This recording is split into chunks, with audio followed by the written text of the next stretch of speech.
Hello friends, this is Gaurav Lath big bull coach. So again जारी रखते हैं हमारा डेली सीरीज़, आपका मार्केट का डेली डोज आज के लिए यानी 15 अप्रैल 2026 के लिए, that is the 15th April 2026 Wednesday. So कल की छुट्टी के बाद, कल की छुट्टी यानी अंबेडकर जयंती के लिए जो 14 अप्रैल को छुट्टी थी, सो कल के गैप के बाद आज मार्केट जो है वो गैप अप ओपनिंग ही दिया। So it was expected. Nifty जो है वो लगभग 300 से 350 पॉइंट्स ऊपर खुला। एंड उसके अलावा देखिए प्री ओपनिंग ने भी कंफर्म किया था और गिफ्ट निफ्टी इंडिकेट कर ही रहा था। गिफ्ट निफ्टी तो एक ऑलमोस्ट एक बार के लिए 400 पॉइंट्स इंडिकेट कर रहा था, but then it came off slightly cooled off to around 350 points.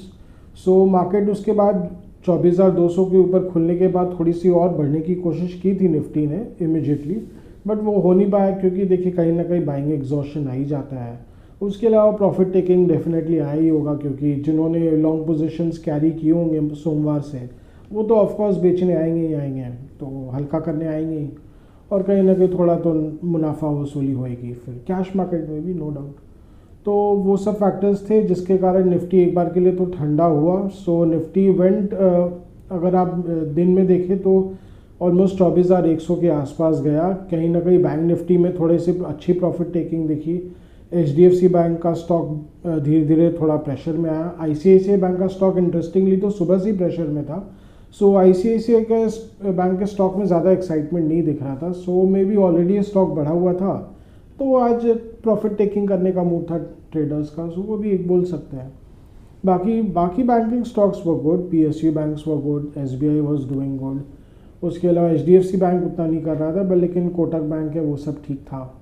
So overall देखिए मार्केट में, और ओल्ड इकोनॉमी स्टॉक्स तो एकदम फाड़ के जिसको बोलते बड़े हुए थे, लाइक L&T काफ़ी बढ़ा हुआ था। अल्ट्राटेक जो है वो ऑलमोस्ट 12,000 के लेवल्स पे आ गया कई दिनों बाद, पर हालांकि थोड़ा से प्रॉफिट टेकिंग के कारण ये जो स्टॉक है वो फिर 750 यानी 11,750 के आसपास ही बंद हुआ। बट डेफिनेटली एकदम अच्छी खासी रैली आई है। IT स्टॉक्स में आज इंटरेस्टिंगली एक अच्छी बढ़त थी। कहीं ना कहीं इसको थोड़ा सा शॉर्ट कवरिंग का भी बोल सकते हैं, उसका भी असर बोल सकते हैं। विप्रो का stock in fact was doing much better, उसके रिजल्ट्स भी एक्सपेक्टेड है, सो वो भी एक फैक्टर है। बट उसके अलावा देखिए आज अच्छे स्टॉक्स में auto stocks were really doing well, because तेल के दाम काफ़ी घटे हैं। सो फाइनली क्रूड ऑयल का जो दाम है वो $95 के नीचे चला गया, ब्रेंट क्रूड का जो मैं बात कर रहा हूँ, और WTI क्रूड तो इनफैक्ट $90 तक चला गया। तो अगेन ये ओवरनाइट ये जो मार्केट जो एकदम धड़ाके से खुला, मैं बता दूँ कॉन्टेक्स्ट दे दूँ वो ऐसा क्यों हुआ, क्योंकि जब कल भारतीय बाजार बंद था, उस बीच ट्रम्प बाबू ने कहा, या ऐसा रिपोर्ट्स आई है कि बैक चैनल टॉक्स चल रहे थे अमेरिका और ईरान के बीच। कहीं ना कहीं it something it was taking place via Pakistan में भी, वाया टर्की, बट कुछ ना कुछ बैक चैनल टॉक्स चल रहे थे। हालांकि शनिवार को जो इस्लामाबाद टॉक्स कोलैप्स कर गए थे, उसके बाद फिर से कहीं ना कहीं शायद अमेरिका ने काफ़ी प्रेशर लगाया ईरान के जितनी भी अलाइज हैं, तो उनके थ्रू जो रिज्यूम हुआ, और उसमें बोला जा रहा है कि ईरान ने अब एक बार न्यूक्लियर जो यूरेनियम एनरिचमेंट प्रोग्राम है उनका, उस पर अब फ्रीज डालने को मन बना लिया है। सो कहीं ना कहीं they have agreed for freeze for now, यानी वो 5 साल के फ्रीज के लिए एक बार अग्री कर चुके हैं, और लेकिन अमेरिका चाहता है कम से कम 20 साल का फ्रीज हो। और उसके अलावा कुछ अटकलें हैं उनके, जो ऑलरेडी उन्होंने जो यूरेनियम फ्रीज कर लिया है, अब जो एनरिचमेंट कर लिया है यानी, तो उसका क्या करे, तो वो ऐसी बातें बोली जा रही है कि वो हो सकता है कोई ना कोई किसी तीसरे देश को ट्रांसफ़र कर दिया जाए, मे बी टू रशिया, और ऐसे अटकले कि may be to India also हो सकता है, बिकॉज ईरान के अमेरिका के साथ बहुत अच्छे रिश्ते हैं। वैसे तो भारत का अमेरिका के साथ तो एक बहुत अच्छा रिश्ता है ही, पार्टनरशिप है ही।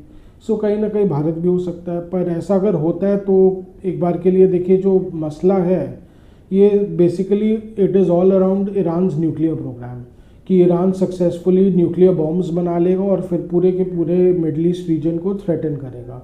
तो अगर ये इशू फिलहाल के लिए अच्छे से अगर बातचीत से और सबसे रिजॉल्व हो जाते हैं, तब तो मार्केट के लिए बहुत अच्छा है। और अब कहीं ना कहीं चूँकि फिर से अब मेजर डेवलपमेंट हुआ है, तो मार्केट को तो एकदम एंथ्यूज होना ही था, मोटिवेट होना ही था, एक्साइटेड होना था। तो उस एक्साइटमेंट में अब अगर आप देखें तो सोमवार को जो अमेरिकन मार्केट्स थे वो बढ़त के साथ बंद हुए थे। सो इनफैक्ट एक बार के लिए जो यूएस मार्केट्स 200 पॉइंट नीचे था, 300 पॉइंट नीचे था डाउ फ्यूचर्स, सोमवार को बंद होते होते वो 200-250 पॉइंट्स ऊपर बंद हुआ। उसके अलावा ट्यूसडे को भी अमेरिकन मार्केट्स में बढ़त देखी गई। सो कहीं ना कहीं देखिए एकदम अच्छा माहौल हो गया, बुलिश माहौल हो गया, तो इंडियन मार्केट्स को भी बढ़ना ही था एकदम साथ साथ। सो यही था बेसिकली उसका जो ग्लोबल टेंशन अब कम होते हुए दिख रहे हैं, तो भारतीय बाजार को तो अच्छा करना ही है।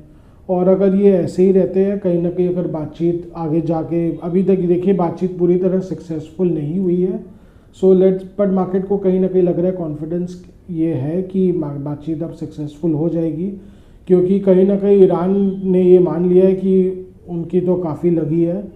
और अब ईरान जो है वो बोल रहा है ऑफिशियली, अभी तो बोल रहा है कि प्रिलिमिनरी उनके जो फाइंडिंग्स है उसके हिसाब से उनको वॉर में 270 अरब डॉलर का नुकसान हुआ है। जो उनके बॉम्बिंग्स हुए, अमेरिकन और इजरायली बॉम्बिंग्स, उसमें उनका जो इंफ्रास्ट्रक्चर तबाह हुआ है उसका कम से कम उनके हिसाब से 270 अरब डॉलर का तो इमीडिएट नुकसान हुआ उनको। सो अब वो कॉम्पनसेशन मांग रहे हैं। तो अब गल्फ कंट्रीज वो एक कॉम्पनसेशन इनफैक्ट गल्फ कंट्रीज से भी मांग रहे हैं, पर गल्फ कंट्रीज बोल रहे हैं कि तुमने जो हमारे पे बॉम्बिंग्स की, हमको उसका कॉम्पनसेशन तुमसे चाहिए। तो उसको लेके देखिए थोड़ी तनातनी है, पर कहीं ना कहीं अब ईरान को भी समझ में आ रहा है कि वो ऐसे शायद नहीं झेल पाएंगे अब, और इसके आगे युद्ध वो नहीं झेल पाएंगे फ़िलहाल के लिए। क्योंकि इसके आगे और युद्ध होता है तो धीरे धीरे ईरान का जो पेट्रोलियम एक्सपोर्ट्स है वो तो ठप हो जाएगा, इनकम सब ख़त्म हो जाएगा और भूखमरी जैसी सिचुएशन आ सकती है लोगों की। तो ईरान को भी शायद समझ में आ रहा होगा, तो बोलते हैं ना विवेक अब काम कर रहा है, तो अच्छी बात है। तो मार्केट को भी इससे एक्साइटमेंट हो गया। तो लेट्स होप कि कहीं ना कहीं वहाँ से ग्लोबल टेंशन्स कम हो जाए। अगर कम हो जाते तो देखिए ओवरऑल मार्केट के लिए बहुत अच्छा है। और निफ्टी की बात करें तो निफ्टी जो है आज 24,200 के ऊपर बंद किया है। तो अगर अब चूँकि बुलिश मोमेंटम है और काफ़ी हद तक हो सकता है सस्टेन कर जाएगा, बिकॉज 24,000 के ऊपर चलने की कोशिश तो निफ्टी कर रहा था पर चल नहीं पा रहा था। पर आज तो जैसे बोलते हैं ना, जिसको एकदम स्प्रिंग इफेक्ट मिल गया निफ्टी को। सो जो मोमेंटम है, थैंक्स टू द मोमेंटम, और अगर ग्लोबल टेंशन्स शांत रहते हैं, ग्लोबल टेंशन्स में कोई उबाल नहीं होता है, तो आई विल नॉट बी सरप्राइज अगर निफ्टी जो है यहाँ से बढ़ते बढ़ते 24,900 के लेवल्स तक आ जाए या 24,850, because that is the 200 day moving average for now. तो अगर चलते चलते हो सकता है 24,800 तक भी चला जाए, धीरे धीरे मूविंग एवरेज भी कम हो जाएगा, पर जो अपना 200 डे मूविंग एवरेज है उसको हो सकता है निफ्टी एक बार टेस्ट कर सकता है, because momentum is in favour of bulls. कहीं ना कहीं इसमें देखिए एफएमसीजी और पार्टिसिपेट कर सकते हैं, बिकॉज वो काफ़ी बीटन डाउन है। उसके अलावा फार्मा तो हो सकता है उतना ना पार्टिसिपेट करे, क्योंकि फार्मा को लेके अभी बहुत असमंजस चल रहा है। पर आप देखिए metals counter they are doing very well. आज हिंडाल्को का स्टॉक जो 1,000 रुपये के ऊपर चला गया, पहले से ही अटकली थी, सब बोल ही रहे थे because it is very bullish. Aluminium stocks are doing well, क्योंकि एलएमई एल्युमिनियम बहुत तेज़ हो रखा है। ईवी का डिमांड एकदम ज़बरदस्त है अपने शबाब पे, और उसमें आप जानती है एल्युमिनियम की बहुत बड़ी कंजम्पशन होती है। ओवरऑल देखिए एल्युमिनियम कंजम्पशन भी तेज़ हो रहा है because of battery also. Battery tech में भी काफ़ी एल्युमिनियम का एक बड़ा रोल है। तो ये सब के कारण देखिए aluminium should continue to do well in the coming years, और उसके कारण आप देख ही रहे, चाहे वो हिंडाल्को हो, नाल्को, जितने भी इंडियन एल्युमिनियम स्टॉक्स अच्छा कर रहे हैं, वेदांता ग्रुप भी अच्छा कर रहा है। So it is expected to do well. And मैंने पहले भी बोला था कि I will not be surprise Hindalco का स्टॉक जो है वो 1100 के ऊपर चला जाए। 1150 का तो इनफैक्ट ज़्यादातर एनालिस्ट का तो टारगेट है ही, and it is expected to touch. So वहाँ से आगे का सफ़र क्या होगा वो तो देखिए तभी पता चलेगा जब होएगा। पर फिलहाल के लिए तो इवन नाल्को भी जो स्टॉक है वही 500 रुपये के लेवल्स तक जा सकता है। It will not be a big deal, because ऐसे देखिए प्रॉब्लम क्या रहा है कि जो एल्युमिनियम स्टॉक्स, बिकॉज देखिए मेटल स्टॉक्स जो है वो बहुत सिक्लिकल होते हैं, तो उनको हमेशा देखिए डिमांड एंड सप्लाई कभी कभार कम हो जाता है, कभी अचानक से बढ़ जाता है। इसके कारण इनके जो प्रॉफिट मार्जिन है वो हमेशा प्रेशर में रहते हैं। इसके कारण हिस्टोरिकली आप देखें तो जितने भी मेटल स्टॉक्स हैं, एल्युमिनियम स्टॉक्स हैं, इनका वैल्यूएशन कम ही रहा है। पर अभी क्या हो रहा है कि इट इज़ एक्सपेक्टेड कि इनका जो डिमांड है वो बहुत अच्छा रहेगा। अभी धीरे धीरे चाइना भी जो एल्युमिनियम सेक्टर में जिसने बहुत ज़्यादा ओवर इन्वेस्टमेंट कर लिया था, वो भी अब धीरे धीरे कर्टेल कर रहा है। इनफैक्ट कर्टेल कर भी चुका है। उन्होंने अगर देखा जाए तो पिछले 10 सालों में एल्युमिनियम सेक्टर में चाइना में कोई बहुत बड़े नए इन्वेस्टमेंट्स नहीं हुई है, बिकॉज 2000 के बाद से उन्होंने ऑलरेडी बहुत ओवर इन्वेस्टमेंट कर लिया था। सो ये फैक्टर है कहीं ना कहीं जो एल्युमिनियम स्टॉक्स के लिए बहुत अच्छा काम कर रहा है, and aluminium stocks are expected to continue to do well. So ये है एल्युमिनियम का खेल। तो उसके अलावा देखिए मार्केट में और भी कई सारे पॉकेट्स हैं जो अच्छा कर रहे हैं। वर्ल्ड इकॉनमी में तो कई सारे ऑटो सेक्टर्स अच्छे कर रहे हैं। ऑटो स्टॉक्स में भी आप देख लीजिए Mahindra was doing very well. Mahindra का स्टॉक चूँकि ईवी में बहुत फोकस्ड है तो it is expected to continue to do well. So ये सब चीज़ें हैं। और उसके अलावा देखिए mid caps and small caps they are doing very well. आज in fact mid cap and small cap दोनों ही 2% ज़्यादा बढ़ के बंद हुए, तो वहाँ पे कहीं ना कहीं अच्छा मार्केट का रुझान रहेगा। अगर आप देखें तो अब जैसे इलेक्ट्रॉनिक स्टॉक्स ही ले लीजिए ना, डिक्सन टेक्नोलॉजीज आज 10,700 के लेवल्स पे आ गया। ये स्टॉक जो है 10,000 रुपये के लेवल्स पे सुपर डुपर रेजिलियंस दिखा रहा था और अब धीरे धीरे उसका फल मिल रहा है। आप जस्ट एक एग्जाम्पल के तौर पे बता रहा हूँ। तो कहीं ना कहीं देखिए small mid caps and small caps में ऐसे बहुत सारे आपको स्टॉक्स मिल जाएंगे जो who might have bottomed out. और अब एनालिस्ट भी यही बोल रहे हैं कि स्मॉल कैप्स का तो काफ़ी हद तक बॉटम आउट हो चुका है। गिने चुने कई सारे स्टॉक्स हो सकते हैं जो न भी बॉटम आउट किए हों, but as a sector overall it might have bottomed out. And if market remains favourable, geopolitical factors remain favourable, तो कहीं ना कहीं यहाँ से और upside is very much possible. Liquidity भी ठीक ठाक है। देखिए म्यूचुअल फंड फ्लोज अच्छे हैं और खास करके म्यूचुअल फंड फ्लोज तो in fact small caps and mid caps की ओर तो और ज़्यादा अच्छी रुझान रख रहे हैं। तो इनके लिए तो no doubt they should continue to do well. So यही है मोटा मोटी। बाकी देखिए कुछ ना कुछ मार्केट जो है फिलहाल के लिए तो तेज़ लग रहा है, बट उसके अलावा देखिए जियोपॉलिटिकल डेवलपमेंट्स क्या होते हैं उसके हिसाब से मार्केट को रिएक्ट करते रहना पड़ेगा। Let's hope they remain positive. तो वो सब है। हाँ, उसके अलावा देखिए इस साल अब चूँकि अगर ईरान का मसला सॉल्व हो जाता है तो ऐसा भी नहीं है कि सारे मसले ख़त्म हो गए हैं। देखिए कहीं ना कहीं इंडिया के पॉइंट ऑफ व्यू से अगर देखें तो इंडिया का जो रीजनल टेंशन है वो अभी तक थोड़ा सा प्रॉब्लमेटिक है इंडिया पाकिस्तान रिलेशंस को लेके। कहीं ना कहीं देखिए वहाँ पे अभी भी पॉसिबिलिटी है कि पाकिस्तान फिर से कुछ हरकत कर सकता है और हो सकता है जवाब में भारत से ऑपरेशन सिंदूर 2.0 करे। तो वो सब थोड़े सब इरिटेंट्स रह सकते हैं मार्केट में आने वाले दिनों के लिए। वो कब होगा देखिए तभी मार्केट अकॉर्डिंगली रिएक्ट करेगा। पर कहीं ना कहीं इन्वेस्टर को कॉशियस रहना चाहिए, बहुत ओवर ऑप्टिमिस्टिक भी नहीं हो जाना चाहिए, बिकॉज वो भी थोड़ा सा घातक पड़ सकता है।